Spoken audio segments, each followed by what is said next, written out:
What if the biggest problems facing the United Kingdom today aren't actually separate issues at all, but are really part of a single self-perpetuating cycle? Today, we're going to dig into a diagnosis that suggests a negative feedback loop is locking the country in a state of crisis. It's a question you hear a lot these days, right? Is Britain broken? But what does the data actually say? If you look past the headlines, you start to see some pretty worrying signs of fragility across the UK's core institutions. And it all seems to start with a fundamental crisis of faith. And this number, honestly, it's just staggering. An Ipsos survey found that only 9% of Britons trust politicians to tell the truth. Think about that, 9%. That is the lowest level ever recorded since the survey began way back in 1983. We're talking about a catastrophic collapse in public confidence. Now, this collapse in trust isn't just some abstract feeling in the air. It has real, tangible consequences. Just look at our essential services. The estimated cost to clear the maintenance backlog in the NHS has ballooned to a record £15.9 billion. And we're not just talking about a few old buildings needing a lick of paint. This is the fundamental infrastructure that patient care relies on. And then there's the UK's international reputation for integrity. Well, that's taken a hit too.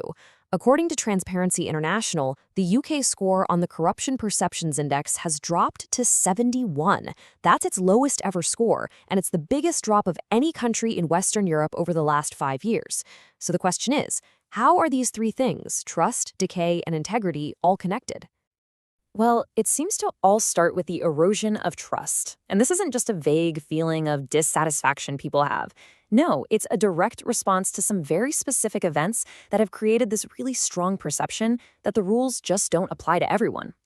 A perfect example of this is the COVID-19 procurement VIP lane. You might remember this. It was essentially a special fast-track route for suppliers who had political connections, which allowed them to skip all the usual checks and balances when they were bidding for massive government contracts. And you know, this wasn't just about fairness, it was about competence and cost.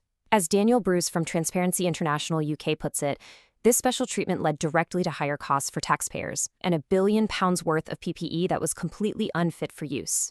So right there, you see how a loss of trust translates directly into wasted public money. And the scale of this is just immense. Research from Transparency International identified a mind-boggling £15.3 billion worth of pandemic-related contracts that were flagged with multiple red flags for corruption. So this wasn't just a few isolated incidents. It really points to a systemic weakness in the whole process. So what happens when billions are wasted and trust is lost? Well, it feeds directly into the next stage of this cycle, the very real, tangible decay of the country's critical infrastructure, both the old stuff and the new. You see, the UK's infrastructure is kind of being squeezed from two sides at once. On the one hand, you have decades of underinvestment. I mean, no major new water reservoirs have been built in 30 years. And on the other hand, these aging systems are now facing this whole new frontier of really sophisticated cyber attacks, targeting everything from our water utilities to the NHS. Let's just put some hard numbers on this, okay?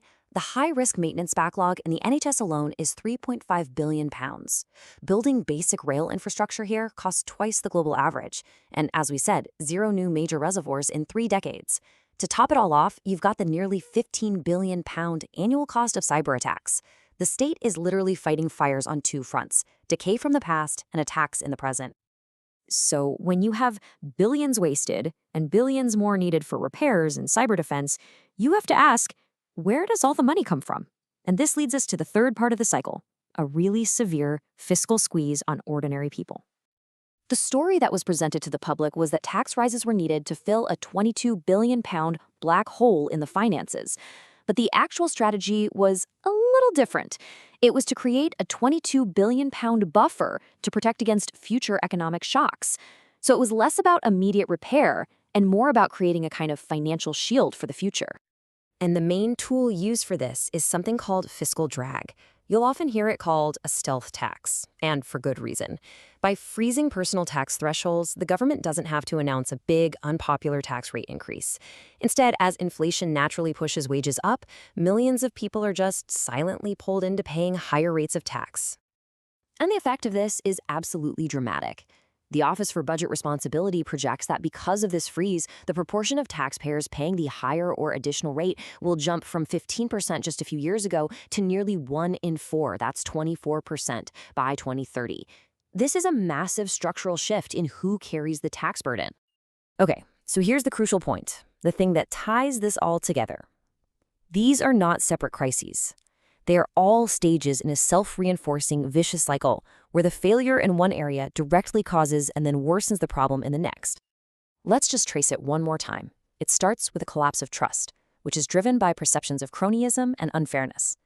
That leads to massive waste and the neglect of our infrastructure. This decay, plus the rise of new threats, creates this huge bill that has to be paid. That bill is then passed on to the public through a fiscal squeeze, like these stale taxes. But when people are asked to pay more while they see their services crumbling and they perceive corruption at the top, what happens? Of course, trust erodes even further, and the cycle begins all over again.